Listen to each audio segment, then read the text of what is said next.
Yung lupa po namin na isanla po, nang hindi po namin alam. Dahil ririmatahin na daw po eh.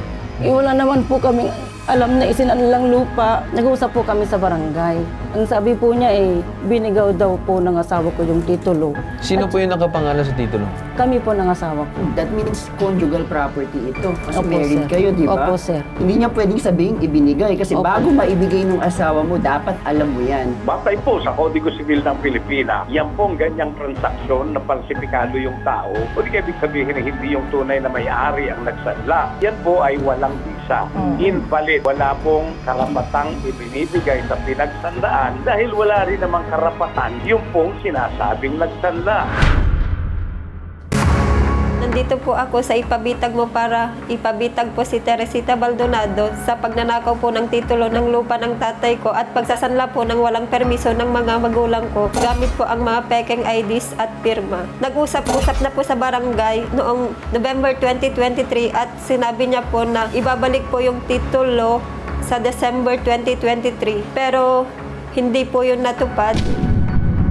Nakausap naman na po ng nanay ko yung taong pinagsaanlaan po ng titulo ng lupa. Willing naman po siyang ibigay yung titulo. Basta kaya na po naming tubusin sa halagang 500,000 pesos. Pero wala po kaming ganoong kalaking halagang pera. Kaya po sinubukan po namin kausapin si Teresita Baldonado na tubusin po yung titulo ng lupa dahil siya naman po yung nagsanla at siya naman po yung nakinabang doon sa pera.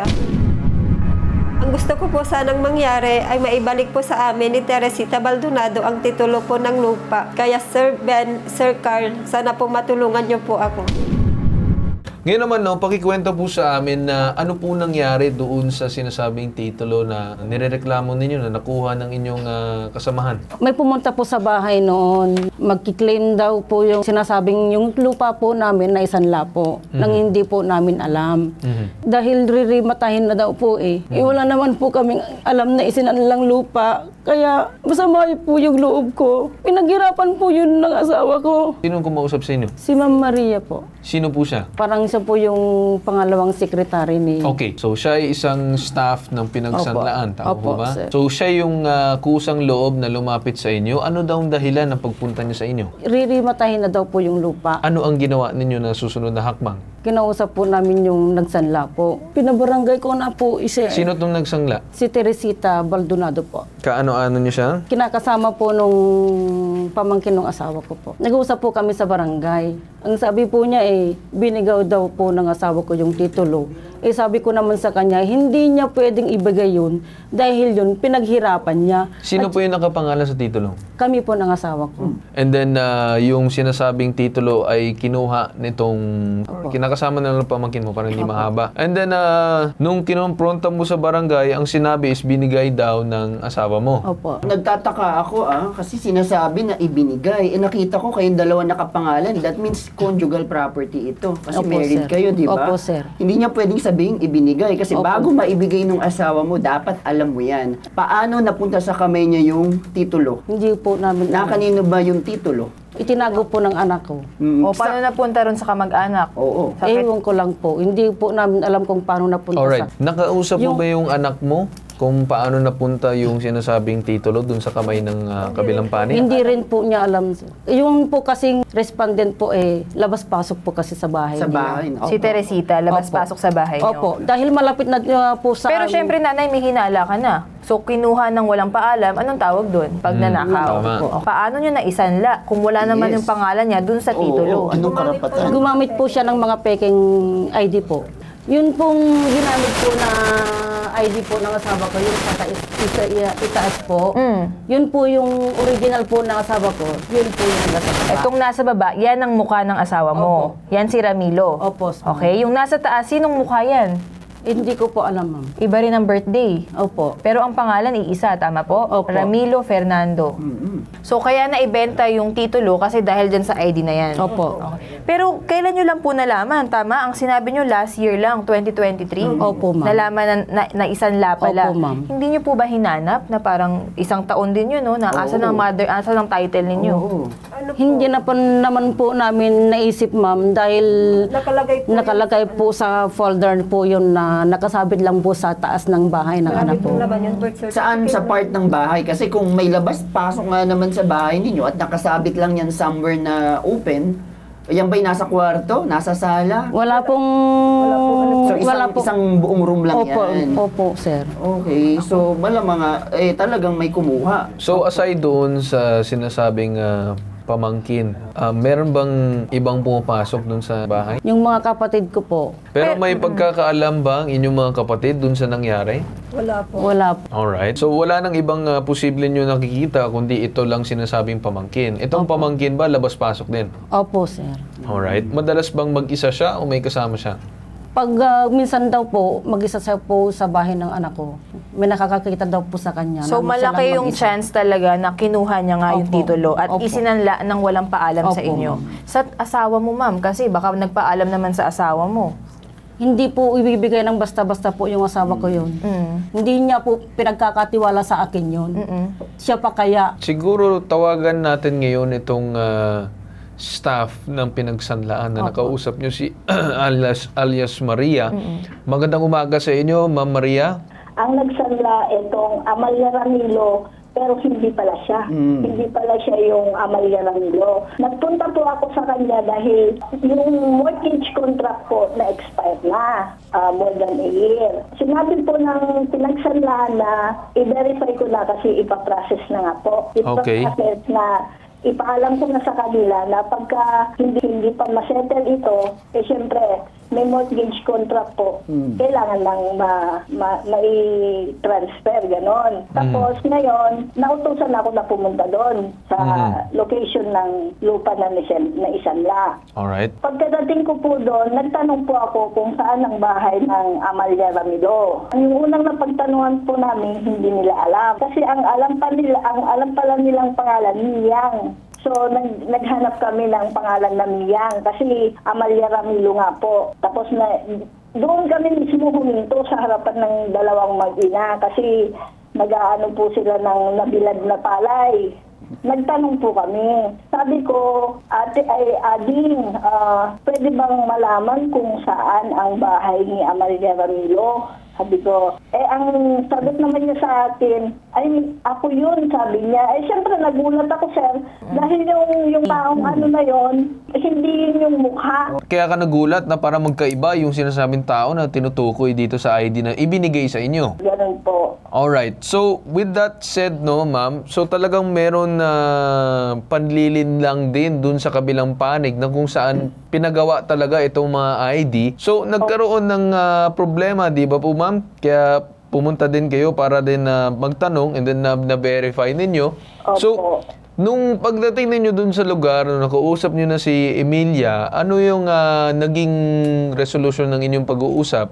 Nung further verification na po, lahat-lahat na yung mga tax debt, puro mga peke po pala, pati mga Alright. PA na ginawa. Okay. Ma'am, yung mga tax deck na tinutukoy mo na ibinigay sa inyo, sino nagbigay nun? Yung nagsanla. Yung Teresita Baldonado. Opo. So siya nagbigay and then na-verify mo, ma'am, na yung mga documents ay peke. Tama po ba? Lahat po. Nakapag-verify ba kayo sa inyong bossing? Isa din po siyang biktima doon kasi hindi rin niya alam. Doon na lang po niya nalaman nung nasabi ko na yung isinanla niya walang katotohanan. Peke yung isinanla nila. Alright. So ang nangyari is hindi alam din ng inyong may-ari na peke ang mga papeles na isinanla Wala dito. po siyang alam. Babalikan namin itong dalawa.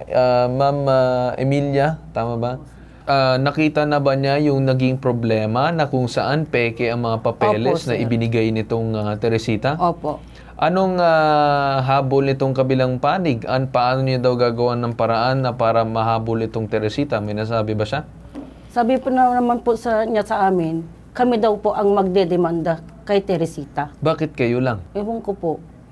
Kasi para sa akin, di ba dapat kayo at yung mismong pinagsanlaan ang magrereklamo laban dun sa kabilang panig? Bakit? Kasi siya din ang kasama doon sa naloko. Ipinasa mga papeles na bogus, peke pala, na hindi niya alam. So maganda sana na maipasa or makapagreklamo din siya kasama ninyo. So yun lang naman ang tinanong ko. So maganda naman nagkaroon kayo ng pag-uusap ng mismong pinagsanlaan. At least kahit papano, alam na niya na hindi alam ng mga nakapangalan dun sa titulo na sinanla pala ito. Siguro ngayon naman, Ma'am Maria, babalikan ka namin, tatawagan namin ito munang barangay. Cap Henry Raca ng barangay Nagtupakan, Santa Maria, Ilocos Sur. Magandang umaga po sa inyo. So base sa inyong record, Cap, ano ang naging pag-uusap? Ang sabi ng respondent ay tawagin pa niya yung kasamahan niya na umarte daw sa yung pera. Okay. So, Cap, ang sinasabi mo lang, may mga bagay na binanggit itong si kabilang panig na kung saan may tatawagin siyang kasamahan niya. Tama po ba? Opo, sir. May iba pa bang napag-usapan dyan sa barangay aside doon? May pag-amin ba na talagang pineke niya mga dokumento? May mga pag-amin ba sa mga iba't ibang akusasyon doon laban sa kanya? Batay po sa mga nakarecord dito, sir. Mayroon, sir. Cap, maraming salamat sa pagtanggap ng aming tawag ngayong araw. So if ever nangangailangan kami ng assistance para sa mga tao na to, sasabihan po namin sa inyo. So maraming salamat po sa inyo, Cap. Anong sinabi ni Teresita sa barangay? Nung mga panahon na pinatawag siya? Inamin po niya na siya po yung mga nakipagtransaksyon. Opo. Okay, ano pa yung ibang inamin? Yung pagpepeke ng ID? Yung pagpipirma po ng ID tsaka yung perma po. So inamin niya to. Opo. Under barangay record din to. Opo. Okay. Magkano niya sinanla yung titulo? Nung una daw po, 400,000, pero nagpadagdag po sila ng 100,000. So 500 in total. 500,000 po. Ano bang naging ending o resolution nung pag-uusap niyo sa barangay? Magbabayad siya, irereklamo mo siya, anong naging niyo doon? Irereklamo ko sana siya, ma'am, kaya lang, sabi niya, wag muna. Ibabalik niya po yung pera. Nagkaharap na po kami sa pulis, ma'am eh. Sabi niya sa akin sa pulis, after a month, ibabalik po niya yung pera ng January 15 din po. Natuloy po ba yun? Hindi po, ma'am. Kahit dun sa 500,000, wala pa siyang naibibigay dun Wala sa kabila? po po, ma'am. Ano ba? Kayo ba ang sinisingil? Or kayo ba medyo naiipit dito? Or nagiging maintindihin ba yung kabilang kampo, yung pinagsanlaan? Maintindihin naman po yung kabilang kabilas, ma'am. Kaya lang po, ang gusto lang po namin maibalik sa amin yung titulo. Para may pangawagan naman po kami. Yes, naintindihan naman namin yun, ma'am, no? So, mamaya magkukonsult tayo ng abogado ng mga posibleng susunod na hakbang ninyo dahil usaping lupa ito. So, of course, kinakailangan na maging technical, maging tayo. So, ganito na lang siguro, no? Ma'am Maria, through you, gusto ko sana magpadala ng mensahe para doon sa inyong boss, para sana na maging interesado siya dito sa nangyari kasi pera niya na involved dito, kalahating milyon, malaki-laking pera to. Maging mensahe ko na lang siguro sa kanya na sana na if ever na mag-cooperate siya and to possibly file a case laban dito sa kabilang panig. Opo, nasa korte na po yata, nakapag-file na po yan. Nakapag-file na yung mismong boss mo? Nakapag-file na po yan. Alright, sige, mabuti lang. If ever man na magkaroon ng ganong klaseng kaso, ay wag na siya makipag-areglo. Ay diretso na dahil mayroong panloloko na nangyari dito. Alright, ma'am? Opo. Alright, maraming salamat po sa inyo. Ngayon naman tawagan na natin ngayon si Attorney Batas Mauricio para makihingi ng kahit pa paanong advice para dito sa dalawa. Pangunahin po dito yung pagharap nito pong tunay na may-ari ng lupa at ng titulo at saka po nung kanyang mga kasamang tagapagmana kung wala na yung kanyang asawa. Doon po sa kasong ifinail noong pinagsanlaan bagamat peke ang mga dokumento. Bagamat hindi po na ipapakita sa atin ang mga dokumento ng kasong sinampa ng pinagsanlaan, abay malamang po yan po ay petition for extrajudicial foreclosure of mortgage, AGF, JF. At ang ibig sabihin po niyan, ipinaparemata na ng pinagsanlaan yung titulo, yung lupang nakapaloob dito dahil nga hindi nakabayad yung pong taong sinasabing nagsanla. Kailangan pong humarap ng may-ari ng lupa at may titulo doon sa kasong yon upang masabi sa hukuman na hindi tama, hindi tunay yung pong sanlaang nanaganap kasi ibang tao ang gumawa nito. Yung pangalawa po, para po maging mabilis yung paghahabol nung tunay na may-ari ng lupa at ng titulo, kailangan pong gumawa na siya ng tinatawag na Notice of Adverse Claim. Pahayag, notaryado, nakasulat na ipapadala dyan po sa Registry of Deeds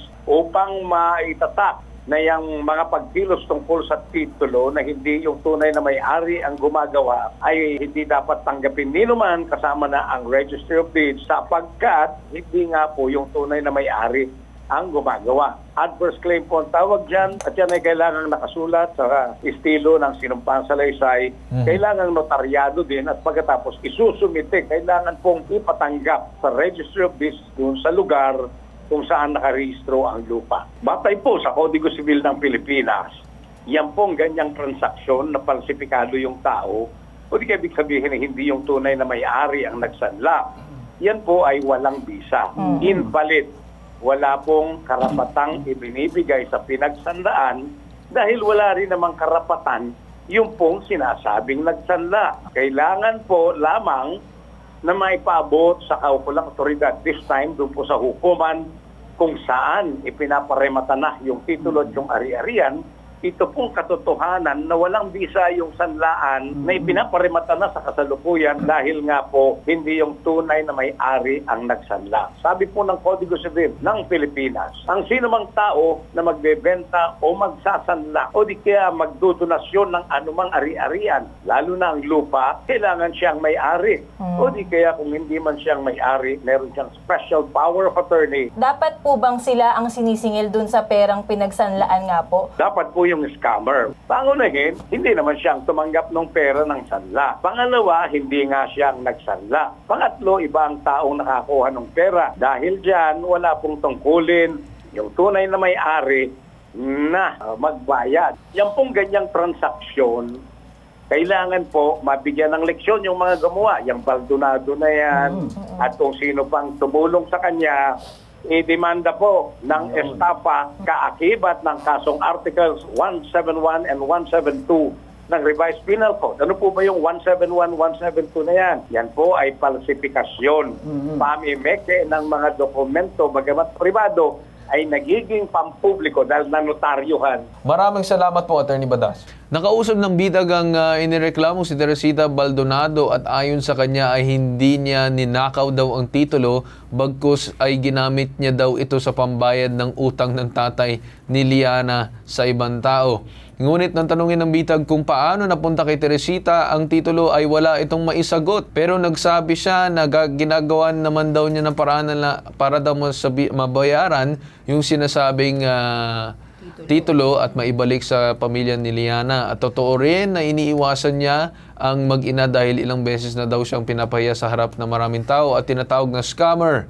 Yan daw ang sinasabi ng Teresita. So kung ano man ang naging pagsasabi nitong pamilya laban sa kanya na siya ay scammer at pinapahiya ay dapat lang. Kasi totoo.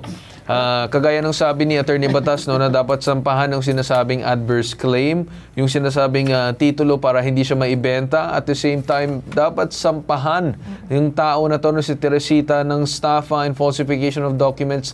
Not just itong si Ma'am Emilia, kundi dapat yung mismong may-ari para mahirap na siya makilos at makagalaw at posible pa makapagsanla pa ng kung ano-ano na ninakaw din niya. So, mga ma'am, no, maraming salamat sa paglapit dito sa amin sa Bitag and sana naman naliwanagan na kayo sa magiging susunod nyo na hakbang. Alright, klaro na sa inyo. Maraming salamat din po sa inyo. Alright, salamat din sa inyong dalawa sa pagtiwala dito sa aming program. At dyan tayo nagtatapos sa una nating sumbong. Ito nag-iisang pambansang sumbungan, tulong at serbisyong may tatak. Tatak Bitag, ilalaban ka di iiwan. Itong hashtag Ibabitag mo.